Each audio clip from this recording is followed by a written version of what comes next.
Technical skills hire you but soft skill fire you. I already fired you! तुमच्या एम्प्लॉईजना ओरडून सांगण्याची काही गरज नाही. प्रेमाने सांगितलं तरी ते तेच काम करणार आहे. तर आपण जेव्हा बिझनेस सुरुवात करतो ना तेव्हा मशीन्समध्ये आणि जागांमध्ये पैसे घालतो, पण आपण चांगल्या मॅन पॉवरवर पैसे नाही घालत. कन्सल्टिंग काम करताना लोकांकडनं काम करून घ्यायची कला तुम्हाला आत्मसात आली पाहिजे. AI शेवटी एक मशीन आहे आणि ते तुमचं प्रतिरूप आहे. फक्त लेबल लावून तुम्ही एका ठिकाणी उभं राहता हे मार्केटिंग नसतं.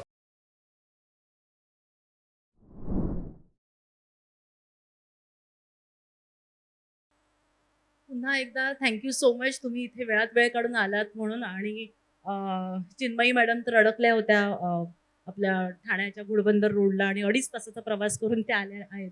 आणि तुमच्या दोघींचा पण खूप खूप आभार की तुम्ही वेळात वेळ काढून आलात.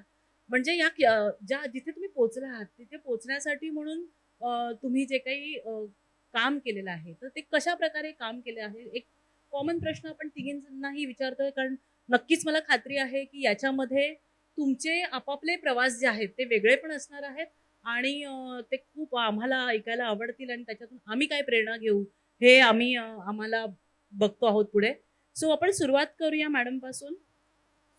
चिन्मयी मॅडमपासून आपण सुरुवात करतो आहोत की आता तुम्ही हे जे काम आता करत आहात त्याला एक वेगळी लिडरशिप क्वालिटी लागते. म्हणजे जरी तुम्ही एखाद्या कंपनीच्या MD आहात, पण MD ही पोझिशन अतिशय मोठी असते आणि ती जवळजवळ एक स्वतःचा उद्योग जसा सुरू करताना आपल्याला आपण जे काही काम करतो ते एक MD ला करावं लागतं. सो हे करताना तुम्ही आजपर्यंतचा तुमचा जो प्रवास सांगितला तर आम्हाला आवडेल. चिन्मयी, माझं नाव चिन्मयी देऊळगावकर. मराठीमध्ये काही प्रॉब्लेम यायला नको, नाही तर म्हणजे बहुतेक ठिकाणी माझ्या नावाचं इतकं पोस्टमार्टम झालेलं असतं की मला चिन्मयीपाचं चिलके वगैरे असं पण मी ऐकलेलं आहे. सो मी सगळ्यांना सांगते चेन्नई चिन्मयी सिमिलर आहे, तर you can remember my name. So me food टेक्नॉलॉजीमध्ये मी MSc केला आणि मला अजून आठवतं की ज्यावेळेला माझं पोस्ट ग्रॅज्युएशनचा टॉपिक सिलेक्ट करायचा होता, माझ्या समोर जेनेटिक्स आणि फूड टेक्नॉलॉजी अशा 2 डिसिप्लिन होत्या आणि मला सांगितलं की तू फूड टेक्नॉलॉजी घे. का बरं? कारण जोपर्यंत माणूस जिवंत आहे तोपर्यंत त्याला खायला लागणार आहे, म्हणजे फूड इंडस्ट्री कधीही मरणार नाही. So you will never B jobless, असा त्यावेळेचा साधा सरळ विचार होता आणि त्या विचार करून मग मी फूड टेक्नॉलॉजी घेतलं. आणि इट हॅज बीन ॲब्सोल्यूट काय म्हणतात म्हणजे, आणि जेव्हा हे घेतलं त्यावेळेला मला रिअलाईज झालं की हे नुसतं सायन्स, याच्यामध्ये सायन्स आहे, टेक्नॉलॉजी आहे, सायकॉलॉजी आहे, त्यानंतर म्हणजे खूप क्रिएटिव्हिटी आहे. म्हणजे मला असं वाटतं जर सगळ्या फील्डला जर आपण बघितलं, ॲग्रॉनॉमी आहे, सगळंच आहे याच्यामध्ये, तर फूड इंडस्ट्री ही पूर्ण सगळी व्हर्सेटाईल आहे, सगळे त्याला आपण डॉट करू शकतो. सो इंजिनियर्सपासून करिअर सुरुवात केलं एक सिम्पल QC मॅनेजर म्हणून, आणि नंतर मग एका कन्सल्टिंग फर्ममध्ये मी जॉईन झाले ॲज अ कन्सल्टंट. आणि त्यावेळेला ग्लोबलायझेशन सुरू होतं. सो इंडियन प्रोडक्ट्सला एक्सपोर्ट करण्यासाठी त्यावेळेला ज्या फूड सेफ्टी मॅनेजमेंट सिस्टीम पाहिजे होत्या त्याच्यासाठी मी कन्सल्टिंगचं काम सुरू केलं. आणि त्यावेळी माझ्या लक्षात आलं की कन्सल्टिंग काम करताना लोकांकडनं काम करून घ्यायची कला तुम्हाला आत्मसात आली पाहिजे, तरच तुम्ही चांगले कन्सल्टंट होता. Point to be noted. Right.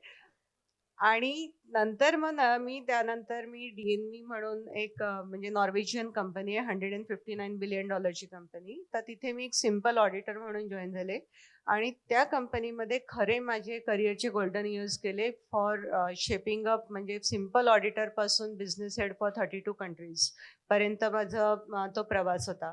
आणि जवळपास 4,500 क्लायंट्स त्यावेळेला मी म्हणजे जॉईन केले त्यावेळेला 12 क्लायंट्स होते आणि 12 क्लायंटपासून 4,500 क्लायंटपर्यंत.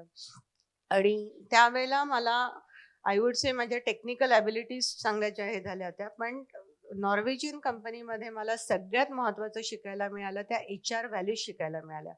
तिथे यू कॅन से दॅट की technical aspect is one part, पण ह्युमन रिस्पेक्ट कसा पाहिजे हे मला तिथे शिकायला मिळालं. आणि कुठल्याही बिझनेसमध्ये सक्सेसफुल व्हायचं असेल तर human respect plays a very important role. मग तो पिऊन असो की कोणीही असो. म्हणजे global CEO of $159 billion company talking to a small person आणि serving him, asking him can I get a coffee for you when is going to a coffee machine. तर दॅट स्पीक्स अबाउट की तुम्ही एक human respect कशी आहे. It's not respect की okay just hi हॅलोचं हे आहे म्हणून. आणि तिथे त्या व्हॅल्यूज मला ज्या वेळेला मी म्हणजे आय वुड नॉट से आत्मसात, त्या सगळ्या इन्वाईब झाल्या त्या नॅचरली. आणि मग then you become like okay, you know how to get the work done. कारण at the end of the day leadership is all about identifying strengths and working on weaknesses and working on the strengths of people. मग मी American company food chain I D म्हणून त्यांना इंडियामध्ये operation सुरू करायचं होतं. So then they identified, म्हणजे so with me on board Indian operation started. आणि लास्ट 7 वर्ष मी तिथे काम केल्यानंतर मी आता ऑनेस्टली 4 दिवसापूर्वी जॉब बदललाय. सो कंट्रोल युनियन इंडियाला मी 4 दिवसापूर्वी जॉईन झाले. Congratulation ma'am. थँक्यू. आणि त्यावेळी मला एक कंपनी, फॉरेन कंपनी, एक रजिस्ट्रेशन पासून तर त्याला कुठपर्यंत आणायचं. कारण ज्यावेळेला जे the journey of food chain I D India is की भारतातनं जे 30% फूड प्रोडक्ट एक्सपोर्ट होतं that was certified by food chain I D. So जिथे रजिस्ट्रेशन पासून तर त्या लेवलपर्यंतचं काम करणं म्हणजे तुमची एक आयडेंटिटी तयार करणं होतं. आणि आता कंट्रोल युनियनमध्ये आम्ही बरेच काम करतो. So it's a setup. So there are 2 different thing. एका ह्याच्यात तुम्ही स्क्रॅचपासून सुरू करताय, एका ह्याच्यात तुम्ही एक्झिस्टिंग सेटअपमध्ये जाताय. दोघांचे चॅलेंजेस वेगळे आहेत. वा, थँक्यू. खूप छान. आणि मला सगळ्यात जास्त नक्कीच आवडलं ह्युमन रिसोर्स बद्दल तुम्ही म्हटलात. पूर्वी हायर आणि फायर होतं, म्हणजे जे मला ओळखतात इथे बसलेले त्यांना माहिती आहे की मी HR मध्ये काम करताना मी नेहमी सांगते की तुमच्या एम्प्लॉईजना ओरडून सांगण्याची काही गरज नाही, प्रेमाने सांगितलं तरी ते तेच काम करणार आहेत. त्यामुळे खूप छान मॅडमने पण एक्सप्लेन केलेलं आहे. तर त्या ग्लोबल लीडर आहेत ऑफकोर्स, त्यामुळे त्यांना ह्याची प्रचिती आली आणि त्याचा फायदाही पण त्यामुळे जास्त होतात. Thank you so much. आता आपण वळतो आहोत सोनाली कोचरेकर मॅडमकडे, की तुमचा प्रवास कसा झाला आणि तुम्ही लिडरशिप कशी डेव्हलप केली. नमस्कार. सर्वप्रथम बिझनेस जत्रा या प्लॅटफॉर्मवर मला बसून ऐकण्यासाठी, एवढ्या लोकांना जमा करण्यासाठी थँक्यू सो मच. कारण माझ्या लेफ्ट आणि राईटला ज्या दोन्ही व्यक्तिमत्व बसलेले आहेत ते बरेच अनुभवी आहेत आणि मला असं वाटायला लागलं की मध्ये मी खरंच खूप छोटा अनुभव घेऊन बसली आहे. तर मी एक फार्मसिस्ट आहे बाय प्रोफेशन. फार्मसिस्ट होती म्हणू शकतात, सर्टिफिकेट राहिलं आता. न्यूट्रिशनिस्ट आहे. 7 वर्षापूर्वी 5 लाडू घरातून बनवून बिझनेस स्टार्ट केला होता. 5 लाडूपासून 150 प्रॉडक्टपर्यंत आज आणलेलं आहे. आज फक्त 5 लाडू नाही आहेत, तर मी आज ॲग्रोमधले, म्हणजे तुम्ही ग्रेन्स जे म्हणाल ते सगळे ग्रेन्स मी राजकोट, गोंदल APMC आणि वाशी APMC इथे बल्कमध्ये सप्लाय करते. आणि लवकरच आम्ही इंटरनॅशनली पण आता सप्लाय स्टार्ट करतोय. एक ऑफिस दुबईला आहे. गेल्या वर्षी 106 करोड टर्नओव्हरला मी बिझनेस क्लोज केलाय. खूप सुंदर. आणि यावर्षी डेफिनेटली 250 करोड क्रॉस करते. म्हणजे हे सांगण्यामागचं कारण आहे की तुमचं विजन क्लिअर हवं जेव्हा तुम्ही बिझनेस स्टार्ट करता. माझा बिझनेस, माझ्याकडे कुठलंही फॅमिली बॅकग्राऊंड नाही. मी फर्स्ट जनरेशन ऑन्टरप्रिनर आहे. 12 वर्ष फार्मा इंडस्ट्रीमध्ये डेटा रिसर्च ॲनालिस्ट म्हणून काम केलंय. आणि कोविडमध्ये बिझनेस ज्यांच्यामध्ये किडा येतो तो वळवळला की आपण वेड्यासारखा डिसिजन घेतो म्हणतात, तसाच एक डिसिजन डायरेक्टली रिझाईन केलं. रिझाईन सरळ नाही केलं. ॲक्च्युली टीव्हीवर आहे ना सारखं PMEGP CMEGP या स्कीम्स बद्दल बोललं जात होतं. माझे लाडू घरी चालू होते, माझ्या मुलासाठी बनवत होती, आजूबाजूचे शेजारचे खात होते, मैत्रिणी खात होत्या. हळूहळू करता ते 50 किलो आणि 100 किलोपर्यंत पोहोचले होते, पण जॉब सोडायची हिंमत नव्हती. एक टिपिकल मराठी मिडल क्लास फॅमिलीमधून असल्यामुळे जॉब सोडताना आम्ही 50 वेळा नाही तर 5000 वेळा विचार करतो. तसाच एक 5000 वेळा विचार येत होता. तर मी म्हटलं की CMEGP PMEGP हे जे लोनचं आहे ह्याच्यामध्ये आपण अप्लाय करून बघूया. डेफिनेटली आजूबाजूच्या गव्हर्नमेंटकडनं पैसा सुटत नाही, हे जसं सगळे सांगतात तसं सांगितलं, पण प्रयत्न करायला काय हरकत आहे. एका प्रयत्नानेही सुरुवात झाली आणि 7व्या महिन्याला मला 50 लाख मिळाले गव्हर्नमेंटकडनं आणि त्या 50 लाखापासून आज उभी आहे. सुंदर. आणि 3 वर्षापूर्वी माझी कंपनी BSE वर लिस्ट झालेली आहे. माझा IPO आलेला आहे, सोनालीस कन्झ्युमर प्रोडक्ट लिमिटेड. जोरदार टाळ्या झाल्या पाहिजेत. खूप छान. 3 वर्षामध्ये आम्ही कंपनी लिस्ट केली. आता पुढच्या 3 वर्षात, म्हणजे यावर्षी 3 वर्ष पूर्ण करून आम्ही लवकरच मेन बोर्डवर दिसू, तुम्हाला म्हणजे नॅशनलवर दिसू. तर Sonali's consumer product limited Marathi brand आहे, मराठी मुलीचा आहे आणि सगळ्यांनीच त्याला एकदा लक्ष द्यावं, त्याचा विचार करावा. आणि तुम्ही मला इथे वाव दिला ते बोलण्यासाठी, कारण तेवढेसे प्लॅटफॉर्मवर मी येत नाही. मला वाटतं यावर्षीचं पहिल्यांदाच मी कुठेतरी बोलायला येते. तर थँक्यू सो मच मॅडम. नक्कीच. तुम्ही जे मगाशी म्हणालात ना की एक वेड्यासारखा निर्णय घेतला, इतिहास गवाह आहे, जो इतिहास घडवलाय तो वेड्या लोकांनीच घडवलाय. तर तुम्ही तुमच्या क्षेत्रामध्ये हा वेडेपणा जोपासलात आणि ही उडी घेतली, ही झेप घेतली. जसं तुम्ही म्हणालात एक मिडल क्लास मराठी मुलगी जेव्हा एखादा काहीतरी निर्णय घेते आणि ती पूर्णत्वाला नेते, हाच आमच्यासाठी एक खूप मोठा संदेश आहे मला वाटतं आपल्या सगळ्यांसाठी. जसं मी मगाशी म्हटलं, की तुम्ही तुमच्या बहिणी, तुमच्या मिसेस असतील, तुमच्या मैत्रिणी असतील, त्यांच्यापर्यंत हा संदेश नक्की पोहोचवा, की घाबरू नकोस, उडी घे. So thank you so much तुमच्या ह्या संदेशासाठी मॅडम. आता वळतो आहोत आपण संगीता पाटील मॅडमकडे, की तुमचा हा प्रवास तुम्ही आतापर्यंत कसा केला? सर्वप्रथम सगळ्यांना या ठिकाणी नमस्कार आणि इतकी छान उपस्थिती दिली त्यामुळे थोडंसं आम्हाला असं बरं वाटतं की आपण काहीतरी बोलू शकतो छानपैकी. सर्वप्रथम त्याआधी लक्षवेधचे अतुल राजोळी सर आणि त्यांच्या लक्षवेधच्या टीमला आमच्या सगळ्या तिघींचाही सलाम. खरं म्हणजे इतका छान आम्हाला प्लॅटफॉर्म या ठिकाणी त्यांनी दिला. आम्ही जे काही आज आहोत आणि जे काही शिकलो आहोत किंवा जे काही शिकत आहोत हाच अनुभव आम्ही आज तुमच्याशी शेअर करणार आहे. जसं आत्ता हिने म्हटलं की मराठी मुलगी, मी सुद्धा मराठी मिडल क्लासमधली आलेली, ग्रॅज्युएशन जस्ट कंप्लीट झालं आणि केसरीची जाहिरात आली.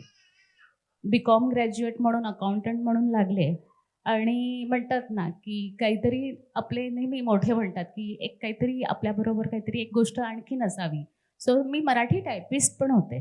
अच्छा. सो त्याचा मला खूप फायदा झाला कारण केसरी भाऊ आहे ना खूप लिखाण लिहित होते. पत्रव्यवहार त्यांचा सर्वत्र ठिकाणी जात होता आणि एखाद्या गोष्टीवर त्यांचं लिखाण बरंच असायचं. सो मराठी टायपिस्ट असल्यामुळे मी ते लिखाण करता करता ते असं अपसुक असं माझं वाचन होत गेलं आणि मला ती ओढ वाढायला लागली की अरे वा, आपला देश इतका सुंदर आहे, इतकी सुंदर जागा आहे, भाऊ किती लोकांशी छान पद्धतीने जुळून घेतात, म्हणजे ना एका पत्रव्यवहाराने सुद्धा ते एक नातं जुळवतात. ही एक गोष्ट मला त्यावेळी मिळाली आणि योगायोग असा होता की काश्मीरची टूर होती आमची आणि एक लेडी असिस्टंट होती म्हणून मला चान्स मिळाला आणि मी त्या टूरवर गेले. त्या टूरवर गेल्यानंतर जसा माझा प्रवास होता, जसा प्रवासी जसे होते त्यांचाही तोच प्रवास होता आणि भाऊ सुद्धा तोच प्रवास करत होता. पण या तिघांमध्ये ना मला एक ना डिफरन्शिएट जाणवला. तो म्हणजे भाऊ आहे ना खूप असे ना फ्रेश होते, म्हणजे इतके फ्रेश होते. अरे प्रवास मी पण केलाय, प्रवासांनी पण केलाय, ते सगळे दमलेत, मी सुद्धा दमलेत, पण भाऊनी असं कुठे दाखवलं नाही की माझ्या चेहऱ्यावर थकवा आहे. सकाळी बेटी दिल्यापासून तो मग पूर्वी ना आमच्याकडे तो एक कार्यक्रम लावून द्यायचा कारण तेव्हा फोन नव्हते. आता कसं आमच्याकडे व्हॉट्सअप फोन आहे, तर व्हॉट्सअपद्वारे आम्ही ना सकाळचा इव्हेंट आपला हा दिवसभराचा कार्यक्रम काय आहे तो आदल्या दिवशी पोस्ट करतो. इतकं सहज झालं आहे टेक्निकल ह्याच्यामुळे. पण पूर्वी तसं नव्हतं. तर तो कार्यक्रम पूर्ण लिहिणं म्हणजे तो रात्र झालं तरी तो कार्यक्रम लिहून ठेवायचा आणि प्रत्येक फ्लोअरला रेस्टॉरंटच्या ठिकाणी म्हणजे आम्ही सगळे जेवून मोकळे साईट सीन करून पूर्ण झोपलेला असतो, पण भाऊंचा हा पुढचा कार्यक्रम चालू व्हायचा आणि आमच्या आधी सकाळी उठायचे, मेक शुअर दॅट की बेट्टी गेली आहे की नाही म्हणून. कारण बेट्टीशिवाय लोकांची सकाळ होणार नाही. कारण आपल्या सगळ्याच महाराष्ट्रीयन लोकांना एक आहे की सकाळचा गरमागरम चहा लागतो. सो मी भाऊंना विचारलं, भाऊ मी दमले, प्रवासी पण म्हणतात पण तुम्ही असे? तर म्हणे हो, कारण त्यांनी ना आपल्यावर विश्वास दाखवलाय आणि हा जो विश्वास त्यांनी जो दाखवलेला आहे ना त्याला आपल्याला ना परिपूर्ण व्हायचं आहे. आज ते विश्वासाने माझ्याबरोबर ह्या काश्मीर टूरला आले. तर मग जर त्यांना मी काश्मीरचं सौंदर्य जर नाही सांगितलं, मी त्यांच्याबरोबर नाही गेलो तर त्यांना नाही कळणार ही नदी कशी वाहते, इथे हे देवदारचे वृक्ष किती सालापासून आहेत, ह्याचा उपयोग काय आहे, हे प्रत्यक्ष जर आपण नाही सांगितलं तर त्यांना त्याची ओढ नाही. म्हणजे असे बरेच उदाहरणं भाऊंबरोबर टूर करताना जाणवले की हिमाचलला सिमला मनालीला गेले होते मी, तेव्हा सिमला मनालीच्या टूरला तो जेव्हा 1972 साली जो करार झाला होता भारत पाकिस्तानचा, मग ते आता आज तर ती फक्त झोपडी आणि तिचं रूपांतर रेस्टॉरंटमध्ये झालंय. पण ते न बघता त्याच्या मागचा इतिहास काय होता तो सांगणं खूप गरजेचं आहे. असं हे भाऊ होते आणि त्यामुळे भाऊंबरोबर बऱ्याच टूर मी करत गेले आणि त्या करता करताना मला त्या ठिकाणी एक जाणवलं की प्रवास हा फक्त प्रवास नाही आहे, तो अनुभव देणे आणि त्याचा विश्वास आपण बाळगणे म्हणजे पर्यटकांचा विश्वास बाळगून घेणं आणि त्यांना एक समाधान देणं, हा एक माझ्यासाठी एक ती लाईन होती. मला ती लाईन त्यावेळेला मिळाली भाऊंबरोबर प्रवास करताना. आणि मग माझी ओढ म्हणजे मी अकाउंटंट आहे, इतिहास भूगोलाबद्दल मला जराही नव्हतं, पण त्यांच्यामुळे आणि म्हटलं जर आपण एखाद्या गोष्टीमुळे लोकांना आनंद देऊ शकत असो आणि लोकांचा विश्वास जर आपण घेऊ शकत असेल, तर मग हे का नाही आपण पुढे घेऊन जाऊ शकत. आणि मग मी एक टूर लीडर म्हणून केसरी भाऊंच्या अधिपत्याखाली उभी राहिली आणि जवळजवळ 10 वर्ष मी टूर लिडिंग केले. आणि हे टूर लिडिंग करता करता एकदा असं जाणवलं की लोक ना खूप चारधामच्या टूरला जातात. माझ्या आईला पण जायचं होतं, तर म्हटलं चल मी येते तुझ्याबरोबर. आणि मी तिच्याबरोबर गेले. त्यावेळेला मला असं जाणवलं की त्या ठिकाणी ना आपले म्हणजे आम्ही खूप स्वेटर घालून आणि सगळ्या गोष्टी करत होतो. आत्ता जशा सुविधा आहेत ना, इन्फ्रास्ट्रक्चर बदलले, रस्ते छान झालेले, तेव्हा त्या काळी नव्हते. 2009ची गोष्ट आहे. तर त्या काळी तशा काही सुविधा नव्हत्या. पण प्रत्येक जो यात्राला जो आलेला जो श्रद्धाळू यात्रेकरी जो होता ना, तो अगदी ना म्हणजे पाऊस पडत होता, काही ठिकाणी लँडस्लायडिंग सुद्धा झालेले होते. मग त्या वेळेला आम्हाला खूप वेळा थांबावं लागलं. काय म्हणजे पण प्रत्येक त्या यात्रेकरीमध्ये मी ना ते एकच आनंद बघत होते. आणि देवळात जाऊन म्हणजे 4 ठिकाणी ते देवळात गेलेले, चार धाम म्हणजे 4 ठिकाणी. त्या मंदिरात जाऊन आल्यानंतर त्यांच्या चेहऱ्यावरची जी ती प्रसन्नता होती ना, ती मला जाणली. आणि त्या म्हणजे तुम्ही ठिकाणी असं म्हणताय एक- की तुम्ही केसरी भाऊंकडून जी लिडरशिपची सूत्र घेतली ती त्यांच्या पॅशन मधून घेतली असं Yes. तुम्हाला एकंदर आणि, सांगायचं आहे. आणि दुसरी गोष्ट, जेव्हा हे श्रद्धाळू जेव्हा त्या ठिकाणी निघायला लागले म्हणजे ती प्रसन्नता, मग मी म्हटलं की ना एक असायला लागतं की आपल्यामध्ये ना एक श्रद्धा असायला पाहिजे आणि दुसरा विश्वास, मी हे करू शकतो म्हणून. आणि मग नंतर मी थोडं विचार करू लागले की मग असे हे पारंपरिक आहेत आपले तीर्थक्षेत्र, मग ही आपण का नाही घ्यावी. मग भाऊंपुढे एक प्रस्तावना टाकली की हा आपण काहीतरी पुढे घेऊन जाऊ शकतो का. आणि मग त्या ठिकाणून मारीगोल्ड म्हणजे स्पिरिच्युअल टूरचा उगम झाला. कारण ह्याला कसं आहे की लोकांची श्रद्धा आहे, विश्वास आहे आणि पूर्ण त्यांच्याकडे स्वतःचा संयम सुद्धा आहे. फक्त ह्याला म्हणजे तुम्हाला यातून असं सांगायचं आहे का की आपल्याकडे हे जे काही पुरुष वर्ग आहे किंवा स्त्रियाही आलेल्या आहेत, तर त्यांनी एक शोधक वृत्ती पण ठेवली पाहिजे. तुम्ही फक्त त्यांना फॉलो नाही केलं, तुम्ही त्यांची जी शोधक वृत्ती होती, तुम्ही त्यांची जी पॅशन होती ती जगलात आणि तोच तुम्हाला याच्यातून मार्ग दाखवत आला आणि तुम्ही आजपर्यंत इथे पोहोचलेला आहात मॅडम. ठीक आहे, आपण पुढच्या प्रश्नाकडे वळूया.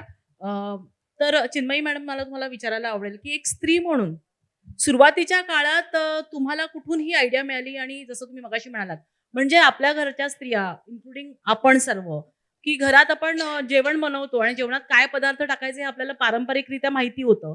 पण जेव्हा तुम्ही ग्लोबली प्रवास केला तर तुम्हाला लक्षात आलं की कुठच्या देशामध्ये, आपण मगाशी गप्पा मारत होतो त्यात तुम्ही म्हणालात की कुठच्या देशात काय चालतं, कढीपत्ता काही देशांमध्ये घेतला जात नाही वगैरे. तर हे सगळं करताना हे एक प्रकारे फक्त तुमचं काम होतं. पण आज तुम्ही ज्या जागेवर पोहोचला आहात, तर ती लिडरशिप आहे. तर ही त्याच्यातून तुम्ही कशी डेव्हलप केली. ओके, पहिला जर तुम्ही म्हटलं ना स्त्री म्हणून, तर मी असं म्हणेल स्त्री नाही व्यक्ती म्हणून आपण हे करू. वा. कारण ठीक, बरोबर. मला स्वतःला पर्सनली असं वाटतं की स्त्री पुरुष असं हे नसतं, हे व्यक्तिमत्व असतं आणि व्यक्तिमत्वातनं लिडरशिप ती डेव्हलप होत असते, राईट. नक्की. आता पण आहेत त्याची लिमिटेशन्स आहेत स्त्री असण्याची. मी एक एक्झाम्पल देते.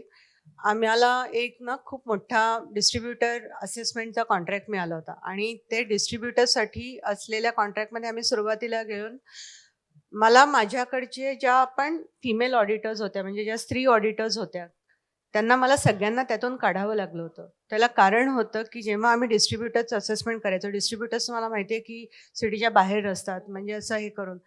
आणि one of the major reason की ज्या वेळेला काढावं लागलं was not safety, was unavailability of toilet facilities.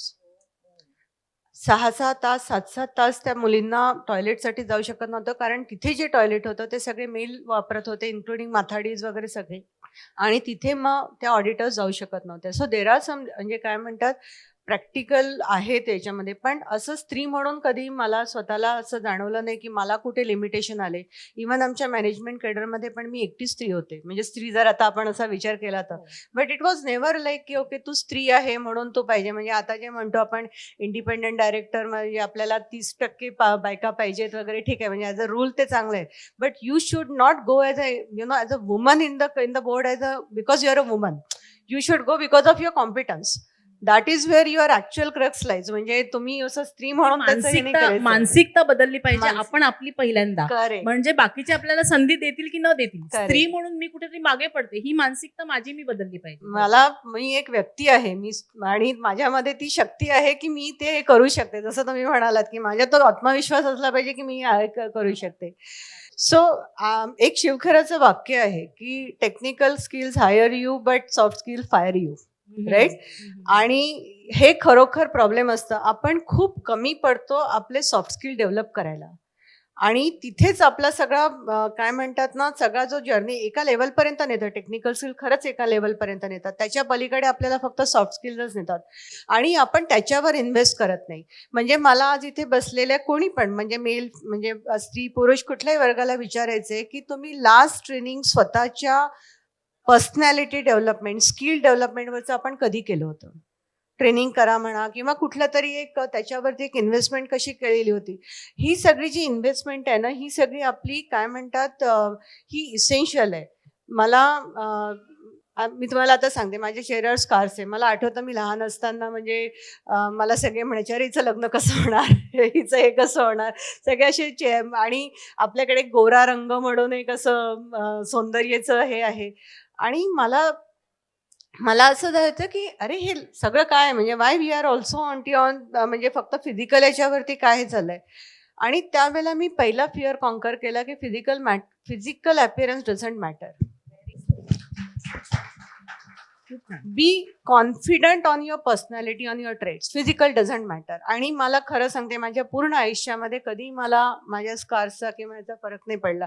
मी आधी कधी पार्लरमध्ये वगैरे गेले की मला वाटतं अरे मॅडम आपके चेहरे पे ये लेकिन आप ये की नाही करते वो नाही करते. म्हटलं मुझे कभी किसी की जरूरत नाही पडे. I am confident on my own skills. Confidence, तुमचं तेज तुमच्या चेहऱ्यावर दिसतंय मॅडम.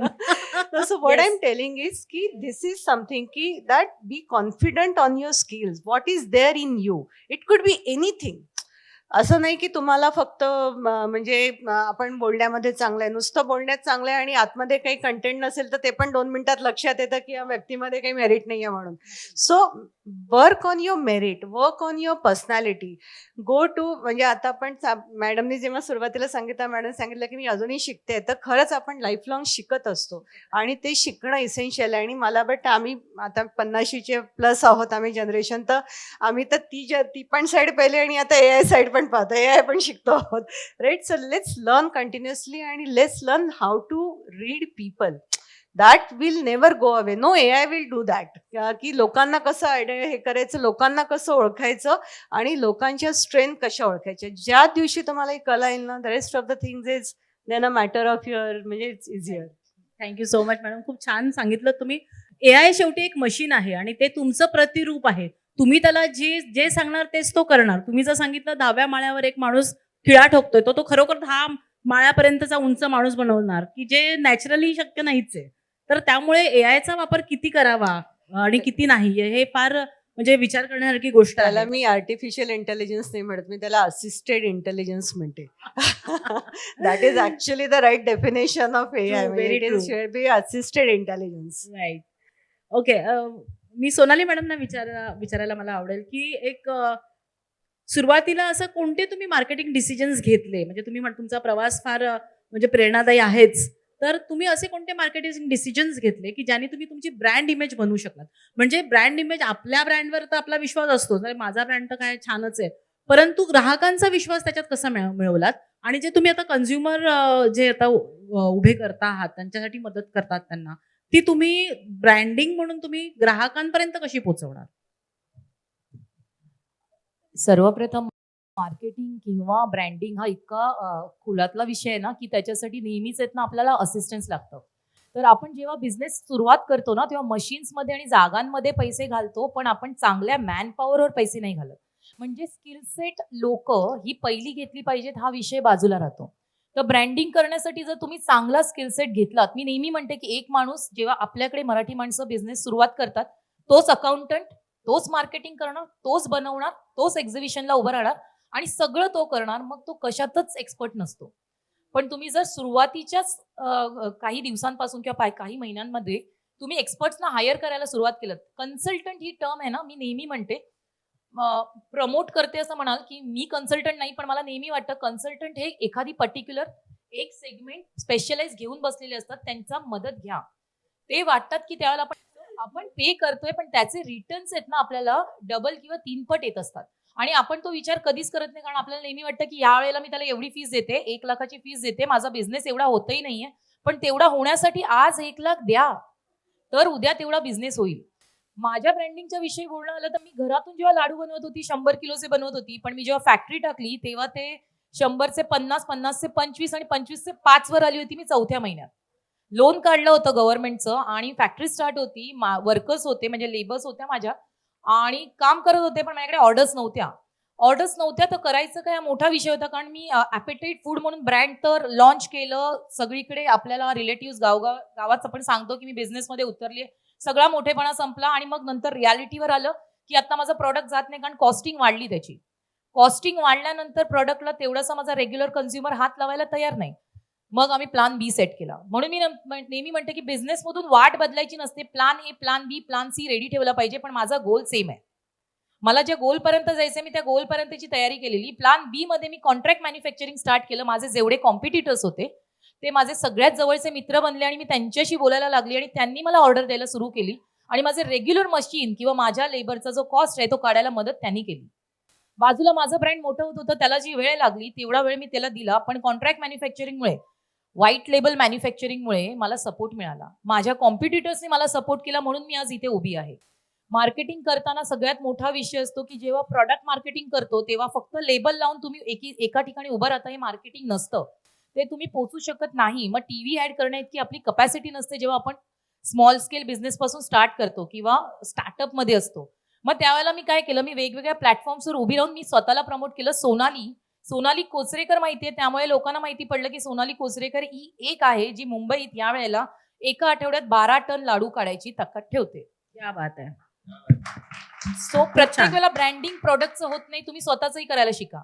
तुम्हाला जेव्हा आई आपल्या प्रॉडक्ट बद्दल बोलते ना, तेव्हा त्याच्यासारखं चांगलं कोणीच बोलू शकत नाही. मग प्रॉडक्ट बद्दल मला टीव्हीवर घालायला पैसे नाही आहेत, तर मी स्वतः तर उभी राहू शकते ना प्लॅटफॉर्म्सवर, आणि मी तिथे बोलू शकते की मला हे करायचंय, माझं हे प्रोडक्ट आहे, खाऊन बघा आणि टेस्टचा मारा. आम्ही प्रचंड, माझ्या काउंटरवर येऊन गेलेला कस्टमर हा पुढे जाऊन कुठली गोष्ट खाण्यालायक राहणार नाही, ही माझी गॅरंटी. त्याच्याकडे एवढे टेस्टर्स असायचे की तो विचार करायचा. दादर सारख्या ठिकाणी एक्झिबिशन मध्ये लेफ्ट राईट दोन्हीकडे आहेत ना, 30 रुपयाने रादर 15 रुपयाचा एक मेथीचा लाडू सेल होत होता. माझा मेथीचा लाडू होता, पण मी तो ब्लड प्युरिफायर लड्डू म्हणून विकत होती. माझा बॉक्स 250 रुपयाने होता 6 लाडूचा आणि बाजूला 15 रुपयाचा एक लाडू, अशा विकणाऱ्या बायका. त्यांच्यामध्ये एक्झिबिशनला उभं राहिल्यानंतर हा कसा विकायचा हा प्रश्न होता. पण 3 दिवसाच्या एक्झिबिशन मधल्या सेकंड डेला मी पूर्णपणे स्टॉक सेल केला होता. आम्ही त्यावेळेला 300 बॉक्स विकले होते त्याच 15 रुपयाच्या मार्केटमध्ये, हे सांगून की मेथीचे उपयोग काय आहे. तुम्हाला तुमच्या प्रोडक्ट बद्दल बोलता आलं पाहिजे आणि कॉन्फिडेंटली बोलता आलं पाहिजे, हीच मार्केटिंगची स्किल असते. आणि बाकी ब्रँडिंग हा विषय मॅडम बोललात ना, मी परत सांगते की कन्सल्टंट किंवा सपोर्ट सिस्टीम ही घ्यावी, कारण योग्य ठिकाणी पैसे हे घालावेच लागतात आणि ते जर आपण ती गरज ओळखली नाही ना, तर आपला ग्रोथ पण स्लो होतो. खूप छान मॅम. म्हणजे आपण सगळ्यात 2 महत्वाच्या गोष्टी मॅडमने ते सांगितल्या की एक म्हणजे की आपल्या प्रोडक्टवर आपला विश्वास पाहिजे, आपला प्रोडक्ट ग्राहकांच्या कोणत्या गरजा पूर्ण करतोय हे आपल्याला माहिती असलं पाहिजे. बऱ्याचदा आपण घाबरतो की प्राइस वाढवायची, कशासाठी वाढवायची, पण तुमचं जर ब्रँडिंग जर तुम्ही चांगलं केलं असेल आणि त्याच्यासाठी जर तुम्ही मेहनत घेतली असेल तर तुम्ही नक्कीच या स्टेजला पोहोचू शकता. खूप छान सांगितलं मॅम. मी फक्त एक ऍड करू इच्छिते याच्यामध्ये की आम्ही हे जे आता सोनालीने सांगितलं ते मी एकदा आम्ही असं सांगत असतो की आज जर मी कोणाला सांगितलं की 2 व्यक्तींना सांगितलं की सोनाली मला मसाज कर, ओके, तर टिपिकली आपण काय करतो, मसाज कर म्हटलं की येतो आणि ओके आपण इथे खांदे दाबायला सुरुवात करतो, राईट. पण मला इथे नाही दुखत आहे, माझी कंबर दुखते, राईट. आपण हे विचारत नाही की तुला काय दुखतंय म्हणून, आपण डायरेक्ट हे चालू करतो की ओके मसाज इथे आहे आणि तिथेच क्रक्स असतं. सर्व्हिस इंडस्ट्री असो, प्रोडक्ट इंडस्ट्री असो, त्याचा प्रॉब्लेम कुठे आहे, तो प्रॉब्लेम आयडेंटिफाय झाला की आपण हे करतो. मेजॉरिटी ऑफ द टाइम मार्केटिंगमध्ये माझ्याकडे हा प्रॉडक्ट आहे म्हणून मी हा विकतोय, त्याची गरज नाही आहे. तो प्रॉडक्ट गरजेचा आहे, पण तो तुम्हाला त्याची काय गरज आहे त्याच्यावरती तो म्हणजे तिथे कुठे हे आहे. म्हणजे मी माझा जॉब सोडून जेव्हा व्यवसायात उतरले तेव्हा अतुल दादांनी मला खूप मोठी चपराक दिली होती. मॅडम तुम्हाला काय येतं हे महत्वाचं नाही. मला फार वाटायचं की अरे मी खूप छान एवढी 22 वर्ष कॉर्पोरेटमध्ये काम केलंय, पण त्यांनी मस्त एक चपराक दिली, तुम्हाला काय येतं हे महत्वाचं नाहीये. MSMEंना क्लायंटला काय पाहिजे, त्यांना कुठे तुमच्या एम्प्लॉई मॅनेजमेंटची गरज आहे ते विचारा. आणि त्यांनी माझे खाडकन डोळे उघडले होते आणि आजपर्यंत ते तसंच आहे. So thank you so much. आणि आपण संगीता मॅडमकडे वळूया की ट्रॅव्हल इंडस्ट्रीमध्ये आजकाल खूप कॉम्पिटिशन आहे आणि असं असताना जसं तुम्ही मगाशी तुमच्या प्रेरणास्थान सांगितलं, तर असं असताना केवळ तेवढंच उपयोगी आज नाही आहे. तर तुमचा जो आधीचा ग्राहक वर्ग आहे तो कसा तुम्ही आजपर्यंत टिकवलात आणि आता पुढे कसा तो वाढवतायत याच्याबद्दल तुम्ही सांगा. ट्रॅव्हल इंडस्ट्री ही कम्प्लिटली डायनॅमिक आहे. कारण एक प्रॉडक्ट म्हणजे एक आयटनरी डिझाईन करायची असते तेव्हा त्याला बऱ्याच गोष्टी लागू पडतात. मग तिथले हॉटेल स्टे कसा असावा, एअरलाईन्स बुक करावी लागतात, ट्रान्सपोर्ट बुक करावं लागतं, क्वालिटी फूड बुक करावं लागतं आणि चांगले गाईड, या सगळ्याचं समीकरण म्हणजे एक प्रोडक्ट बनतं, म्हणजे एक टूर बनते. आणि हे जेव्हा टूर बनते ना आणि मग नंतर असं नॅचरल कॅलॅमिटी येतात, पॉलिटिकल इश्यूज, जसे आता 2 दिवस इलेक्शन्सचे चाललेले आहेत. म्हणजे आमचं स्वतःचं कार्निवल होतं ते आम्हाला कम्प्लिटली पोस्टपोन करावं लागलं. कारण हा असं कम्प्लिटली हा सगळा त्यावर डिपेंडेंट असतो. कारण लोकांचं आहे ना काय असतं की अन्न, वस्त्र, निवारा ही नेसेसरी गोष्ट झालेली आणि ट्रॅव्हल हा नंतरचा भाग येतो. पण आणि आम्ही ग्रुप टूर्स करतो म्हणजे जवळजवळ आमचं सगळं पॅकेजेस 1 वर्षापूर्वी डिझाईन केलेलं असतं. 9 महिने आधी आम्हाला पैसे भरावे लागतात. कारण चांगल्या क्वालिटी सर्व्हिस जर तुम्हाला द्यायचं असेल तर या सगळ्या गोष्टी खूप असतात. कारण तरच तुम्हाला सगळ्या ठिकाणी क्वालिटी सर्व्हिस देता येते. आणि त्याच्यामुळे लोकांचा एक विश्वास झालाय की एकदा केसरीकडे पैसे भरले की मग नंतर, म्हणजे आमची एक टॅगलाईन आहे, zero money, carry your zero money. एक अक्षरशः म्हणजे मग तो तुमचा सीझन हा तुमचा पीक सीझनमध्ये असू दे, म्हणजे साधारण दिवाळी, क्रिसमस, न्यू इयर आत्ता जस्ट गेले, त्याचे हाय सर्चार्ज असतात, विमानाचे सडनली वाढतात. आणि मग ना त्यावेळेला आम्हाला ना खूप विमानवाले किंवा हॉटेलवाले सुद्धा खूप प्रेशर करतात. जरी आम्ही 9 महिन्याआधी पैसे भरलेले असतात, कम्प्लीट फुल पेमेंट करावं लागतं. पूर्वी 25% तुम्ही करायचे. ग्राहकांपर्यंत कसं पोहोचता? हां, मग तेच ग्राहकांचा सांगते विश्वास मी, 75% भरायला म्हणजे कंपनीने ऑलरेडी स्वतःची इन्व्हेस्टमेंट केलेली असते. आणि मग नंतर अशा वेळेला जेव्हा असं विमान एखादं आत्ताच गेल्या वर्षी झालेला दुबई, जो आर्टिफिशियल पाऊस पडला, हा तुम्ही सगळ्यांनीच पाहिला असेल, ऐकला असेल. जवळजवळ दुबई 3 दिवस ठप्प होतं. आणि आपला ग्रुप निघालेला युरोपसाठी वाया दुबई, एमिरेट्स फ्लाईट होतं, त्यामुळे ते वाया दुबईच जाणार होतं. चांगली एअरलाईन्स होती, पण 3 दिवस आम्हाला पुढे जाता येत नव्हतं. 3 दिवसांनी जेव्हा सुरू झालं तेव्हा लोकांचे काही बॅगा त्यांना मिळाल्या, काही ना बॅगा मिळाल्या नाही. पण लोकांचं पुढचं स्वप्न जे होतं युरोप बघण्याचं, जसं जसं आम्हाला मिळालं तसं आम्ही ते साकार केलं. म्हणजे आम्ही लंडनला नाही पोचू शकलो कारण ऑलरेडी कारण लंडनचे 2 दिवस आम्ही इथे होतो, दुबईमध्ये होतो. आणि आम्ही गेलो पॅरिसवरून, आम्ही ती टूर ऑस्ट्रिया, स्विस, इटली करून, नीस करून, स्पेन करून परत लंडनला आलो. आणि लंडन जे लोकांचं ह्या टूरमध्ये कव्हर होतं ते कव्हर केलं. म्हणजे असा ना एक विश्वास निर्माण झालाय केसरीचा. कारण ना खूप महत्वाचं आहे की बिझनेसमध्ये ग्राहकांचा विश्वास, तुम्ही हा जे खूप. सांगता ते तुम्ही डिलिव्हर करता. डिलिव्हर करतात. खूप आता छान. पहेलगाम मध्ये सुद्धा जेव्हा पुलावा इथे जो अटॅक झाला, आमचे म्हणजे काश्मीरमध्ये तर इतकं ना, जेव्हा सरकारने ओपन केलं तर आम्ही काश्मीरमध्ये सेंट्रलाइज हॉटेल घेतो, because safety and security is very important. Yes. बरेच हॉटेल्स लांब पण असतात, पण काश्मीरमधल्या सेक्टरमध्ये आपल्याला ते हॉटेल सेंटराइजच घ्यावं लागतं. मग त्यावेळेला आमचे पैसे अडकले, पण आम्ही लोकांना पैसे दिले, काहींना नाही जायचं होतं, काहींना आम्ही असा एक आणि हे जे तुम्ही अशा काही स्टेप्स घेता त्याची जी माहिती आहे ती लोकांना मिळतेच आणि ती त्यातूनच मिळते. म्हणून ग्राहकांचा आता विश्वास असं वाढतो. झालेलं आहे की- आपण पुढच्या या. प्रश्नाकडे मॅडम एक वळूया. मिनिट, आपल्याकडे- त्याच्यामुळे हो. असं झालंय की तिसरी पिढी आज आमच्यावर ट्रॅव्हल करते. खूप छान. तिसरी पिढी सुद्धा केसरीवर आणि, ट्रॅव्हल करते आहे. म्हणजे कैलाश मानसरोवर म्हणा, चारधाम म्हणा आणि अमरनाथ यात्रा म्हणा, ह्या पारंपरिक आहे पण आव्हानात्मक टूर्स आहेत. यांना तुमच्या- जाहिरात करावी लागत नाही तुमच्या आम्हाला. तुमच्या ब्रँडवर किंवा तुमच्या कामावर तुमचं इतकं गाढ प्रेम आहे मॅडम, ते दिसतंय. पण आपल्याला वेळेचं बंधन आहे, त्यामुळे मला खूप आवडेल तुमच्याकडून हे सगळं ऐकायला. Thank पण you. आपल्याकडे वेळेचं बंधन आहे. आपण पुढच्या प्रश्नाकडे नक्की, वळूया. नक्की. Thank you so much. सो पुन्हा एकदा मी चिन्मयी मॅडम तुमच्याकडे वळते. आपण खूप ऐकतो वर्क लाईफ बॅलन्स, पण तो खास करून स्त्रियांसाठी, म्हणजे आपण आपला व्यवसायही करतो आहे आणि घरही सांभाळतो आहे आणि मुलांचं पण सगळं बघतो आहे आणि आपण वर्क लाईफ बॅलन्स सांभाळला पाहिजे. हे किती खरं आहे आणि ते तुम्हाला कसं आव्हानात्मक ठरलं आणि तुम्ही त्याच्यातून कसा मार्ग काढला? मला माझ्या जॉबमुळे ना खूप वेगवेगळ्या म्हणजे गोष्टी बघायला मिळाल्या. 65 देशांमध्ये बरंच हे केलेलं मी. पण मला एक बघायला मिळालं, ते मी INS कोलकाता, जी इंडियाज फर्स्ट म्हणजे कम्प्लिटली इंडिजिनाइज्ड वॉरशिप आहे, तिथे मला जाण्याचा चान्स मिळाला.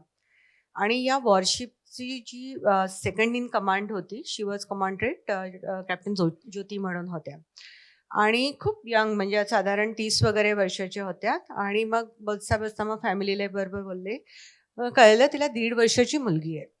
मी तिला म्हटलं, मग कसं हँडल करते तू, तुला 1.5 वर्षाची मुलगी आहे, तू वॉरशिपवरती आहेस आणि ही करते. तर मला म्हणाली, तिला मी पहिल्यांदा सोडलं आणि वॉरशिपवर गेले त्यावेळेला ती 3 महिन्याची होती, म्हणजे 3 महिन्याची होती. आम्हाला 3 महिन्याची सुट्टी होती, 3 महिन्याची. मग नंतर मी जेव्हा तिला बघितलं तेव्हा ती 8 महिन्याची होती. ओके. आणि म्हणे यावेळेला आता ती 1.5 वर्षाची झाली आणि यावेळेला मला जास्त सुट्टी मिळाली आहे. म्हटलं किती दिवसाची मिळाली आहे? 21 दिवसांची सुट्टी मिळाली आहे मला. त्यांच्यापेक्षा आपण बरंच चांगलं आहोत ना, आहे ना. त्यामुळे आपल्याला असं वाटत असतं की आपलं हे काय आहे, there is no concept called work life balance. We juggle between the priorities. That is the fact of life.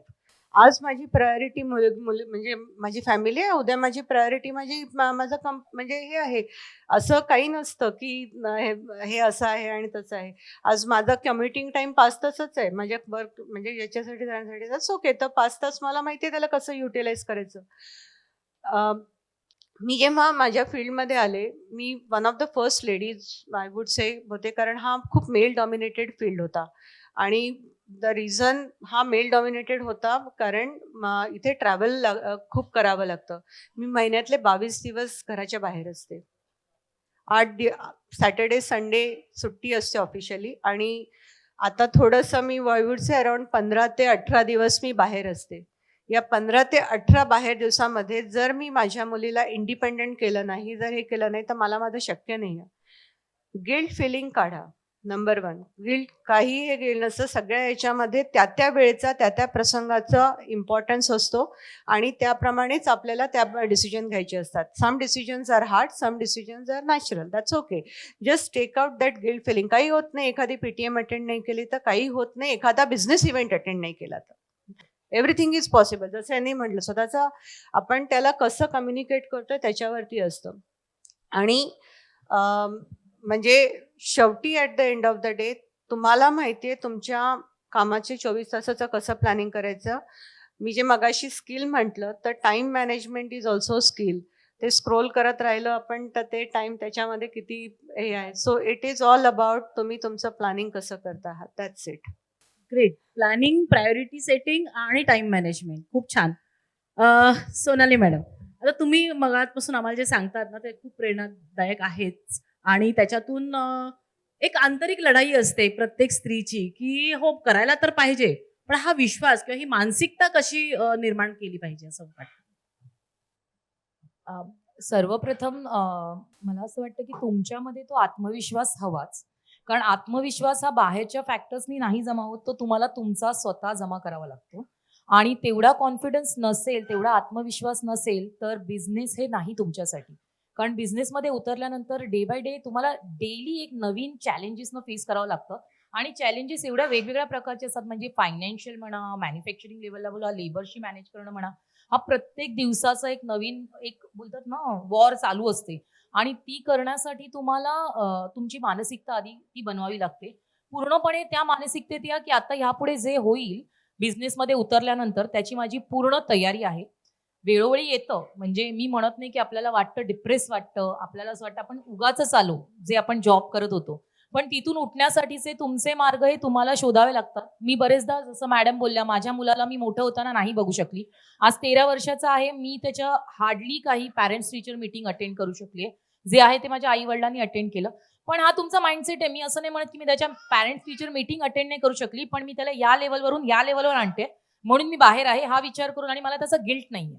जिथपर्यंत तुम्हाला गिल्ट येत नाही ना तिथपर्यंत तुम्ही सक्सेसकडे जात असतात. जेव्हा तुम्ही गिल्ट करायला सुरू करता की नवऱ्याचा डबा, मुलांचा डबा किंवा मुलांच्या मीटिंग्स हे अटेंड करायला नाही मिळत आहेत आणि गिल्ट बरोबर बिझनेस होत नाही, ते तुम्ही लक्षात घ्या. तुमच्या फॅमिलीला जसं शिक्षण महत्वाचं आहे तसंच एखादी महिला उद्योजकात व्यवहारात येते, एंटरप्रेन्योरशिपमध्ये येते, त्यावेळेला तिला तो वेळ, स्पेस आणि तिला तिची मर्यादा माहिती असते. त्यामुळे ती तिच्या मर्यादेत जाते. हा आपल्या फॅमिलीचा विश्वास हा तिच्यावर असणं महत्वाचा आणि त्याहीपेक्षा तुमचा स्वतःवरचा विश्वास असणं महत्वाचं आहे. मग बॅलन्स होणं सोपं आहे. म्हणजे अगदी वर्क लाईफ आणि बाहेरचं पण गिल्ट काढा. हे मॅडमनी बोललं अगदी ऍब्सोल्युटली राईट आहे की गिल्ट सोडा, कारण तुम्ही तुमच्या मुलांसाठीच बनवताय. तुम्ही जेवढी मेहनत करणार आहात ना, आज जर मी काही कमवलंय तर मला वाटतं मी फक्त फॅक्टरी, घर, ऑफिस करते, माझा मुलगा ते एन्जॉय करणार आहे. सो तुम्ही त्याच्यासाठी जमा करताय, मग गिल्ट कसला त्या गोष्टीचा. आणि मला असं वाटतं की त्याच्याही पलीकडे आपण पुढची एक इंडिपेंडंट जनरेशन तयार करतोय. म्हणजे इट्स नॉट अबाउट जस्ट की त्याला त्याच्या सुविधा करतोय आपण, त्याला त्याच्यासाठी म्हणजे he knows how to handle things, how to face life, how to म्हणजे कुठे एखाद्या ठिकाणी टाकलं तर they can become independent, right. तर तो विचार करा. म्हणजे I think that is more practical thought then. खूप छान. म्हणजे एक तर गिल्ट काढा आणि एक लिगसी निर्माण करा की जे काही मी केलंय मुलंही बघत असतात, त्यांनाही कळत असतं की आई कुठे चालली आहे, काय करते, तिचं काय काय काय ज्या घटना चाललेल्या असतात तर ते बघत असतात. एक लिगसी आपण पास करत असतो तेव्हा त्यांना त्याचा एक म्हणजे केवळ असं नाही की त्यांनी फक्त एन्जॉयच केलं पाहिजे की आपण हे निर्माण केलं तुम्ही एन्जॉय करा, पण ती लिगसी आणि आता आईने हे केलं तर मी त्याच्या पुढे करायला पाहिजे ही त्यांच्यात आपोआपच एक उर्मी निर्माण होते असं मला वाटतं. सो संगीता मॅडम आपण काय सांगाल, एक आपल्या महिन्यानं आपल्याकडे आता शेवटचं 1 मिनिट उरलं आहे तर तुम्ही मला एक किंवा 2 शब्दात तुम्ही काय एक तुमचा सल्ला द्याल महिला उद्योजकांसाठी. मी एवढं सांगू इच्छिते की आजही मी शिकते, कारण लर्निंग इज व्हेरी इम्पॉर्टंट. जर तुम्ही सतत शिकलात ना, सो बघा लर्निंगमध्ये शब्द आहे LERNING, त्याचा L काढा की आपोआप अर्निंग करता. Very nice. This is the things. So सतत करा. आणि मी स्वतः अतुल राजोळी सरांची स्टुडंट आहे, पहिली स्टुडंट. त्यांनी दिलेल्या मॅनेजमेंटचा जो कोर्स मी केला, म्हणजे मला पहिली मुलगी झाली होती, त्याच्यानंतर मी तो सॅटर्डे संडे कोर्स केला. बिझनेस म्हणजे आमच्या घरचा बिझनेस सांभाळून मी शनिवार रविवार, कारण तिला शाळेला सुट्टी असायची, आणि तो कार्यक्रम मी करत होते. So learning is must. Thank you so much. Thank you so much. Madam 2 शब्दात तुम्ही काय एक सल्ला किंवा मेसेज द्याल आपल्या महिलांना. मी सांगते 3 Ds लक्षात ठेवा. First D stands for discipline, second D stands for determination and third D stands for our dedication, right. So या 3 D वरती पूर्ण आयुष्य आहे. बिझनेस करताय, कुठेही करतायत नाही करत आहे, दॅट इज इम्पॉर्टंट, पण या 3 D वरती असतात. आणि जेव्हा मी म्हणते की डिटर्मिनेशन आणि एक महत्वाचा सल्ला या 3 D मध्ये आहे की फायनान्स शिका. ग्रेट. राईट, फायनान्स शिका, P&L स्टेटमेंट वाचायला शिका, त्याच्याशिवाय बिझनेस होत नाही. That's it. Thank you so much. Madam तुमचा काय सल्ला असेल. महिलांनी फक्त उद्योगाचा भाग होऊ नका, तर त्याची दिशा ठरवा. आणि दिशा ठरवणाऱ्या तुम्ही आहात आणि तुमची पूर्ण ताकद आहे तेवढं करण्याची. Yes, thank you so much. म्हणजे विज्युअलाइज करा आणि तुमचं विजन ठरवा आणि त्या दिशेने तुम्ही प्रवास करा. खूप खूप धन्यवाद. एक खूप मोठा आपण टाळ्या वाजवल्या पाहिजेत या तिघींसाठी. म्हणजे स्वतःच्या मेहनतीने त्यांनी उभारलेलं त्यांचं जे साम्राज्य आहे त्याबद्दल त्या बोलल्या आपल्याशी. आणि खूप धन्यवाद मॅडम तुम्हाला तिघींनाही. Thank you so much. थँक्यू.